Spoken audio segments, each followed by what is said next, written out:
Hello, my name is Ravi Verma. I'm the org whisperer at Smooth Apps, and I'm a Scrum.org professional Scrum trainer. Today I want to talk to you about what is an effective retrospective in professional Scrum. So let's start by talking about what is a retrospective. A retrospective is one of the 5 mandatory events of Scrum.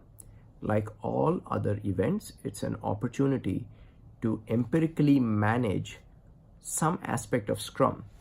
Empiricism is transparency, inspection, and adaptation.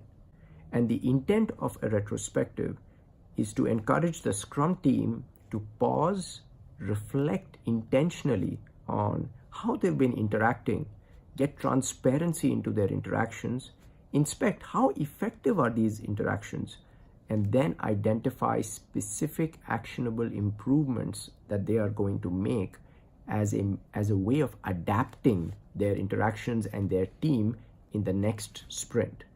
So let's talk about who attends. This event is primarily intended for the Scrum team to attend. I have found in my experience that to preserve the safety and to increase the transparency, it would be better if we do not invite external team members outside of the Scrum team to participate in the retrospective. So we spoke about what is a retrospective, why do we have it, who attends it. Now let's talk about when does it happen. The retrospective should happen after the sprint review for the current sprint and then before sprint planning for the next sprint. The duration is time boxed to a maximum of 3 hours for a 30-day sprint and then proportionately smaller for smaller sprints. The Scrum Master participates as a peer and also makes sure that they discharge their primary accountability to make sure that the team members understand what is the intent of the retrospective, and then the Scrum Master might guide and facilitate the conversation if they feel that it's going off track. Okay, so now let's talk about what is the format, what might be the possible format or agenda items or flow of the conversation. The Scrum team starts talking about about how this current sprint went. What are the things that went really well? Let's rank order them so that we keep doing these things. And what are some things that could have gone better, especially when it comes to delivering high quality, valuable, shippable increments to our stakeholders.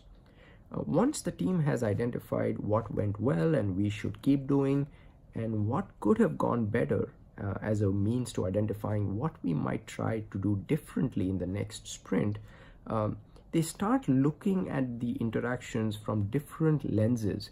One lens could be, let's talk about our relationships with each other, our interactions with each other. Another lens could be, let's talk about tools. Let's talk about development practices. Let's talk about processes. And one of the most important agenda items for the retrospective is to ask the question, did we learn something in the last sprint that might help us improve the quality of our future increments? And one specific way to do this is to look at your definition of done. Perhaps you look at some new regulatory standards, maybe some production issues that came up, and then see, could we tighten our definition of done so that we can create more high quality, high value increments in the future. So by this time, we've had transparency into this sprint. We've inspected how might the interactions of this sprint compare and contrast to our desired interactions, and which of these are enabling the target, which is creating value, and which are impeding or inhibiting the target, which is creating value. Okay, so now it's time to start talking about adaptation, the third pillar of empiricism. This is where the Scrum team self-organizes and identifies at least one actionable improvement that they are going to take in the next sprint as a result of the retrospective.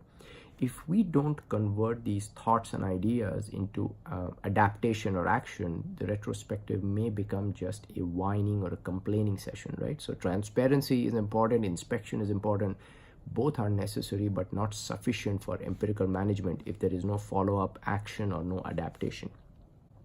So that brings us to the end of a brief overview of an effective retrospective in Professional Scrum. Remember, this is not the only time at which the team can come up with improvements to their interactions. However, they must use this opportunity at least once every sprint to talk about improvements, right? So you can improve at any day, any time of the sprint, but in addition to that, you must take at least one formal opportunity, which is the retrospective, to reflect and to identify how you might improve in the future.